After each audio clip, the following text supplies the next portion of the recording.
Dear students, class 12th business studies topic scientific principle of management given by F.W. Taylor, Handshake, Winslow, Taylor.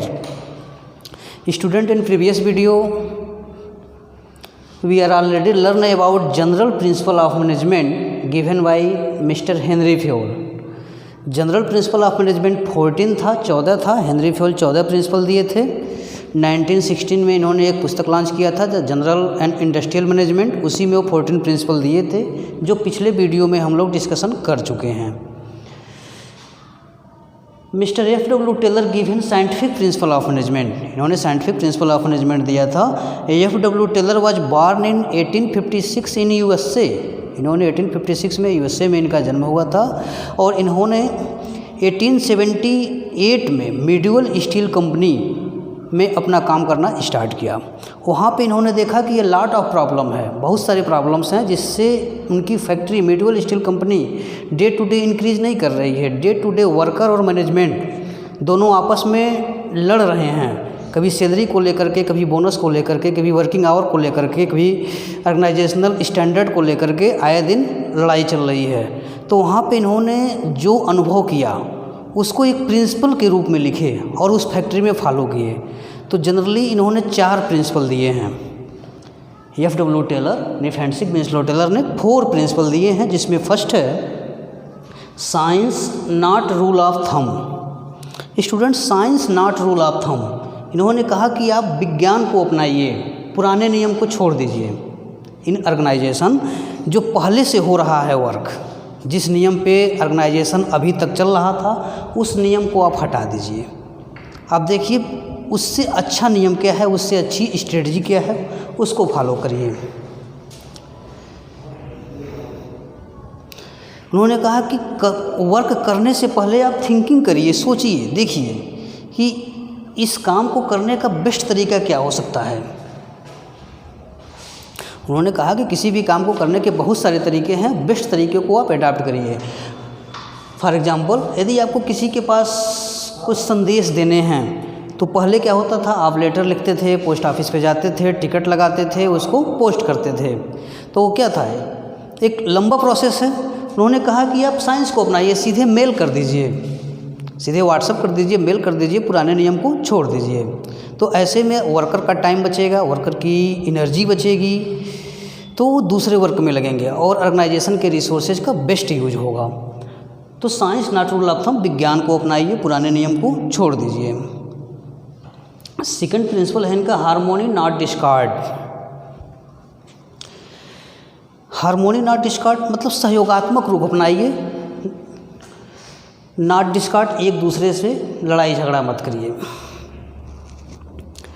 Students, generally every organization have 2 group, worker group and management group. Worker want maximum wages और salary and management want to given minimum salary और wages.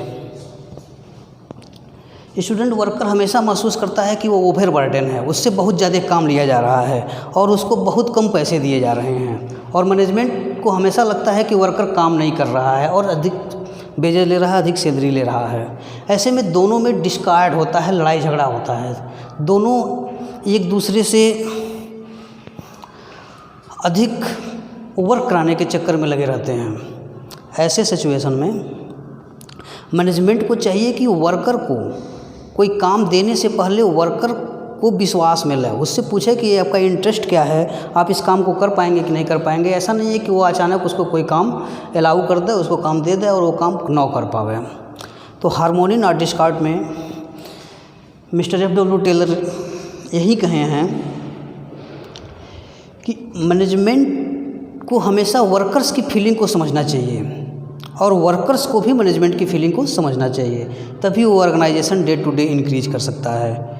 यदि दोनों एक दूसरे के feeling को नहीं समझ रहे हैं, वर्कर को लग रहा है कि मैं ओवर बर्डन हूँ, बहुत ज़्यादा काम लिया जा रहा है, बहुत कम पैसे मिल रहे हैं, और मैनेजमेंट को लग रहा है कि वर्कर्स हमारे काम ही नहीं कर रहे हैं, बहुत ज़्यादा पैसे ले रहे हैं, ऐसे में वहाँ पे डिस्कार्ड होगा, उन लोगों में सहयोगात्मक रुख नहीं रहेगा।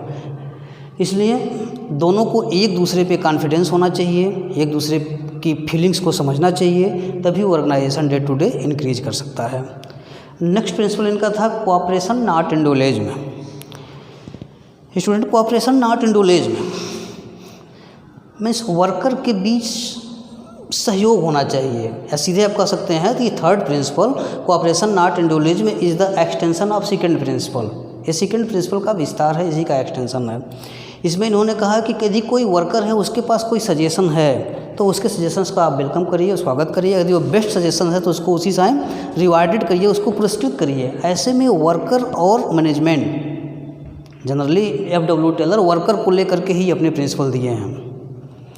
तो वर्कर और मैनेजमेंट में एक सहयोगात्मक भावना डेवलप होगी, एक अपनत्व की भावना डेवलपमेंट होगी, जिससे वो कोई इंडिविजुअलिज्म प्रिंसिपल है या इंडिविजुअलिज्म में एक व्यक्ति विशेष को महत्व नहीं दिया जाएगा। ऐसा नहीं है आप मैनेजमेंट है, कोई डिसीजन लेना है तो आप जैसे डिसीजन कोई भी डिसीजन ले लीजिए, वर्कर पे फॉलो कराइए। ऐसा नहीं है, वर्कर की एक मीटिंग बुलाइए, वर्कर से प्रॉब्लम को डिस्कशन करिए, वर्कर से पहले सजेशंस लीजिए, फिर अपने सजेशंस बताइए, आफ्टर डेट आप कोई डिसीजन लीजिए।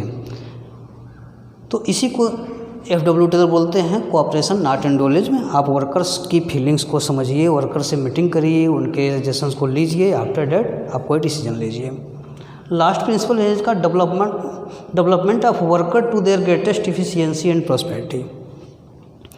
स्टूडेंट्स, यहाँ पे जो भी वर्कर्स हैं, एम्प्लॉई हैं, उनको टाइम टू टाइम आप ट्रेनिंग के लिए भेजिए। ऐसा नहीं है कि आप वर्कर्स का सिलेक्शन कर लिए। Organizational efficiency depend on worker efficiency. Organization की इफिशियंसी वर्कर की इफिशियंसी पे डिपेंड है, और वर्कर की इफिशियंसी ट्रेनिंग पे डिपेंड है। तो वर्कर्स को टाइम टू टाइम आप ट्रेनिंग दीजिए, उनको वर्क अलाट करने से पहले उनका इंटरेस्टेड एरिया पूछिए, उनके इंटरेस्टेड एरिया के अकॉर्डिंग ही इनको वर्क अलाट करिए। ऐसे में उनके अंदर इफ़िशियंसी आएगी, और जो उसमें उनका इंटरेस्ट रहेगा वही काम वो बार बार करेंगे, तो उनका डेवलपमेंट होगा। तो इन्होंने कहा कि जो एम्प्लॉई, जो वर्कर्स जिस काम के लिए इंटरेस्टेड हो उसी काम को आप अलाट करिए। ऐसे में वह उस काम को बेस्ट तरीके से करेगा, कम से कम टाइम में करेगा, और वह कम से कम रिसोर्सेज का यूज करेगा, और बर्बादी इसमें कम होगी। तो यही 4 प्रिंसिपल इन्होंने F.W. टेलर ने मीडियल स्टील कंपनी में काम करते हुए डेवलप किया था।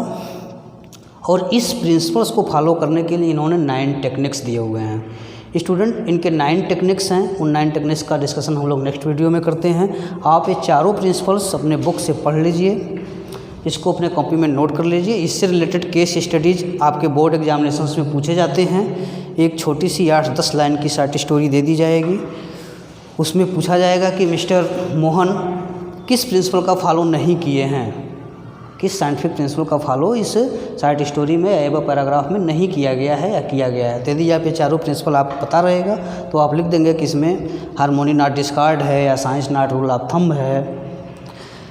तो इसको आप तैयार करिए। Okay, thank you.